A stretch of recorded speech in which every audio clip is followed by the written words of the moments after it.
Fala moçada, tudo bem com vocês? Tudo tranquilo, tudo em paz? Que coisa boa! É o seguinte, trazendo a terceira e última. Terceira não, terceiro. Terceiro e último vídeo dessa playlist maravilhosa sobre a Revolução Industrial. Há coisas que eu esqueci de mencionar lá na introdução, mas não tem problema não. Tem problema não, a gente conserta aqui. Porque eu havia me esquecido de mencionar o fato de que neste momento, que essa playlist aqui é sobre apenas a primeira fase da Revolução Industrial. Pois bem, e aí não tem problema porque eu estou falando agora. E aí, quem viu o primeiro vídeo está vendo o terceiro agora e está todo mundo feliz, está todo mundo aprendendo, está todo mundo tranquilo, está todo mundo tomando um suco, uma água, um leite e ouvindo essa aula maravilhosa, porque todo mundo vai tirar total na prova, né? Que vai acontecer não sei quando. Pois bem, é, a primeira fase, são 4 fases da Revolução Industrial e a gente vai falar apenas, por enquanto, da primeira fase, que corresponde mais ou menos ali os 100 primeiros anos da Revolução Industrial. Bem, esse momento, essa primeira fase, ela é exclusivamente da Grã-Bretanha. Ué, Edmar, mas não teve nenhuma indústria em outro lugar? Teve. Nesse período surgiram indústrias em outros lugares. Na França, se apertar até lá na Rússia, apareceu também. Mas, predominantemente, a Inglaterra, a Grã-Bretanha, ela lidera a produção de bens industrializados neste momento, tá bom? Tá bom? O carvão mineral é a principal fonte de combustível. Na segunda fase já é um outro, depois a gente vai ver. A indústria têxtil tem um predomínio, embora haja também outros tipos de indústria, mas a indústria têxtil ela ganha bastante destaque neste momento. O ferro é uma importante matéria-prima para as máquinas, né? Para fazer as máquinas, depois outros materiais melhores, mais resistentes, mais duráveis, vão ganhar destaque. Mas uma coisa é muito importante aqui nessa primeira fase, que são as péssimas, terríveis, desumanas condições de trabalho do proletariado, que são os trabalhadores. Tá bom? Então é sobre isso que nós vamos falar agora, sobre as péssimas condições de trabalho. Bem, as péssimas condições de trabalho geraram revolta, geraram sofrimento, geraram tristeza, geraram, sobretudo, revolta e movimentos. Então, nós vamos falar, então, um pouquinho sobre as condições, como a gente pode ver aqui nessa charge crítica, mostrando ali em cima a aristocracia burguesa usufruindo dos bens produzidos ali pela Revolução Industrial, e aqui embaixo a gente vê crianças, muitas crianças órfãs, porque os pais morriam, a expectativa de vida dos trabalhadores era muito baixa. E aí muitos adultos morriam muito jovens e aí as crianças ficavam sem pais, tendo que enfrentar a vida aí sozinhas. Também velhos, às vezes pessoas nem com tanta idade, mas pessoas já quebradas com o trabalho excessivo nas fábricas. Então a gente tem uma situação de miséria aqui na parte de baixo da imagem e um pessoal ali num requinte, né, num ambiente requintado, luxuoso, usufruindo dos bens trazidos pela Revolução Industrial. Bem,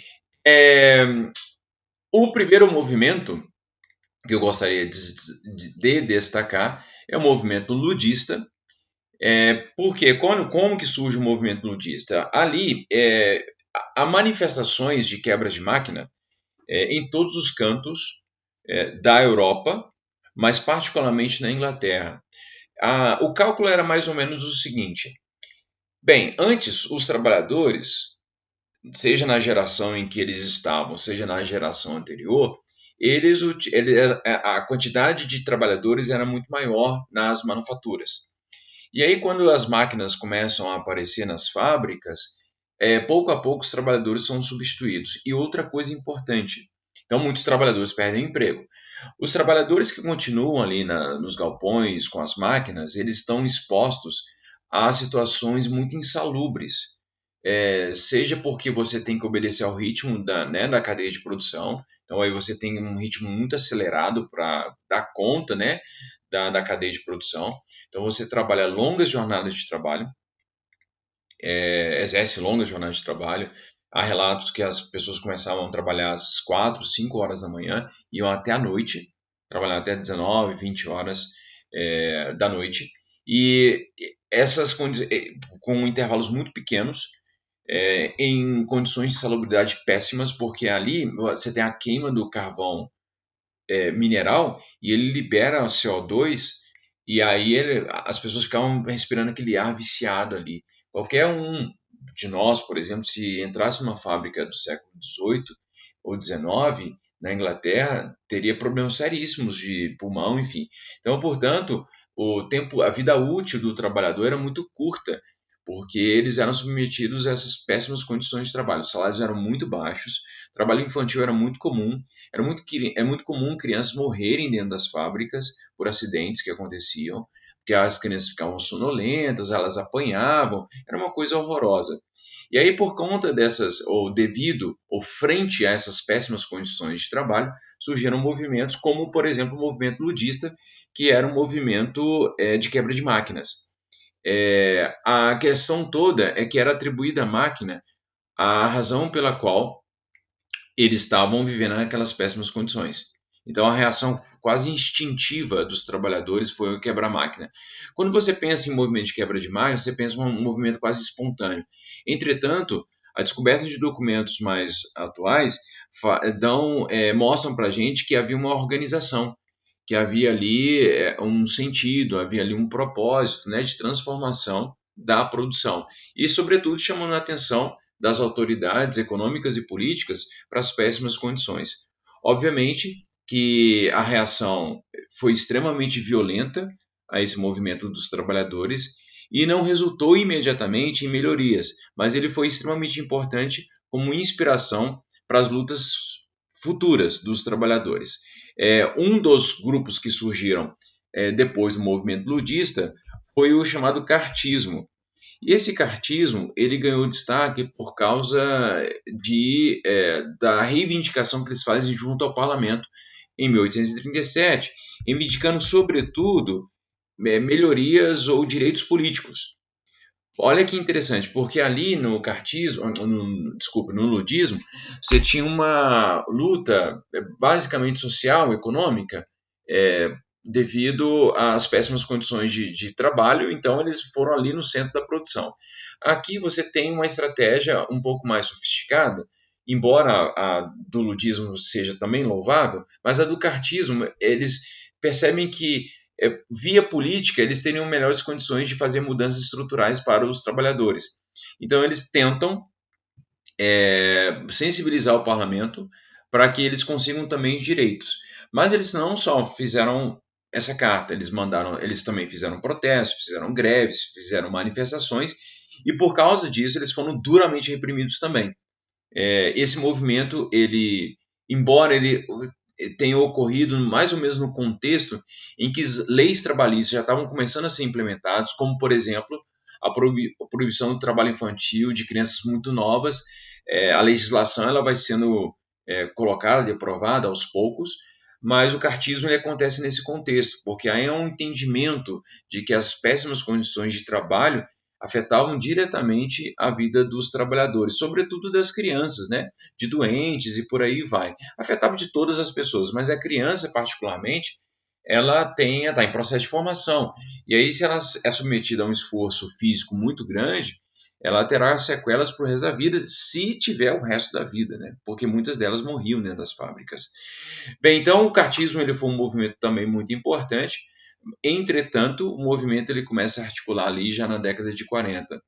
E coincide mais ou menos esse momento, esse contexto ali das décadas de 840, 850, surgem ideias ideias políticas ou ideologias que vão influenciar e vão propiciar uma melhor organização dos trabalhadores, principalmente por meio de sindicatos. Eu estou falando de ideias, por exemplo, como o socialismo, com ideias como o anarquismo, que são ideias que caem muito bem ao coração do trabalhador, porque eles veem, ou eles, diante da crítica que eles fazem ao capitalismo, eles começam a pensar em alternativas ao sistema. Mas os sindicatos britânicos surgem como uma espécie de ações de solidariedade entre os trabalhadores.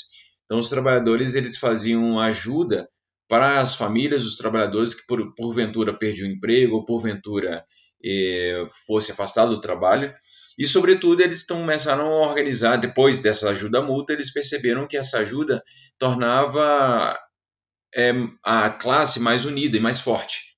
Então, aí, a partir dessa percepção, eles começam a fazer movimentos mais organizados e, por causa das lutas dos trabalhadores, eles conseguem mais direitos. Então, há uma melhoria substancial na vida dos trabalhadores britânicos e europeus, de uma forma geral, a partir da luta. Então, a luta é aquilo que dá mais resultados para eles, né?